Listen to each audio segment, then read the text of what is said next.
இது அன்புடன் goals kitchen. நாம இன்னைக்கு பார்க்க போறது ஒரு ஹெல்த்தியான ஸ்நாக் ரெசிபி கீரை வடை. வாங்க எப்படி செய்யறதுன்னு பார்க்கலாம். முதல்ல பருப்பை அரைச்சி எடுத்துக்கலாம். நான் இன்னைக்கு 200 கிராம் போல உளுத்தம் பருப்பும் 50 கிராம் போல கடலைப்பருப்பும் 2 மணி நேரம் ஊற வச்சு வச்சிருக்கேன். பருப்பை நல்லா தண்ணி இல்லாமல் வடிகட்டிட்டு மிக்ஸி ஜாரில் சேர்த்துக்கலாம். மிக்ஸி ஜாரில் போட்டுட்டு தண்ணி எதுவும் சேர்க்காம நம்ம கோஸாக அரைச்சி எடுத்துக்கலாம். மெது வடைக்கு அரைக்கிற மாதிரி ரொம்ப சாஃப்டாக அரைச்சிடக்கூடாது. கீரை வடைக்கு பருப்பு நல்லா கோர்ஸாக அரைச்சி எடுத்துக்கும் போது வடை நல்லா கிறிஸ்பியாக வரும். அரைச்சதுக்கு அப்புறம் பருப்பெல்லாம் 1-2 உடைச்சி விட்ட மாதிரி இருக்கும். இதுதான் சரியான பதம். அரைச்சி வச்ச பருப்பை ஒரு பவுலுக்கு மாற்றிக்கலாம். இதில் 1 டீஸ்பூன் சீரகம் போட்டுக்கலாம். ஒரு துண்டு இஞ்சி நல்லா பொடி பொடியாக நறுக்கி போட்டுக்கலாம். காரத்துக்கு 2 பச்சை மிளகாய் நல்லா பொடி பொடியாக நறுக்கி சேர்த்துக்கலாம். அடுத்து ஒரு பவுல் நிறைய பொடி பொடியாக நறுக்கின கீரையை சேர்த்துக்கலாம். கீரை வடைக்கு நம்ம எந்த கீரை வேணாலும் சேர்த்துக்கலாம்.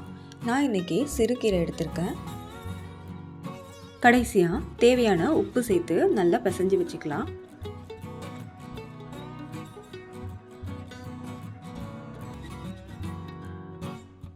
அவ்வளோதான். இப்போ நம்ம வடையை பொரிச்சிடலாம். அதுக்கு ஒரு கடாயில் எண்ணெய் சூடு பண்ணிக்கலாம். எண்ணெய் சூடானதும் வடையை தட்டி போட்டுக்கலாம். வடையை தட்டும்போது நம்ம கையை தண்ணியில் நனைச்சிட்டு மாவு கொஞ்சமாக எடுத்து நம்ம உள்ளங்கையில் வச்சு 4 விரல் பதிகிற மாதிரி தட்டி நடுவில் ஒரு ஓட்டை போட்டு இந்த பொறுமையாக எண்ணெயில் எடுத்து விட்டுடலாம்.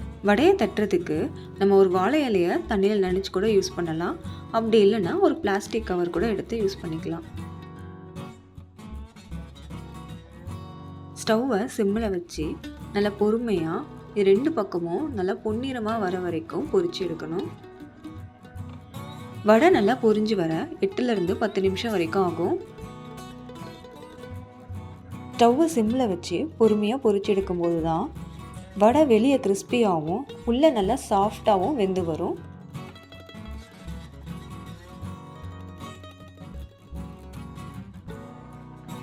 அவ்வளோதான். 2 பக்கமும் நல்லா பொன்னிறமாக பொரிஞ்சிருச்சு. பபுள்ஸும் அடங்க ஆரம்பிச்சிருச்சு. இப்போ நம்ம வடையை எடுத்துடலாம்.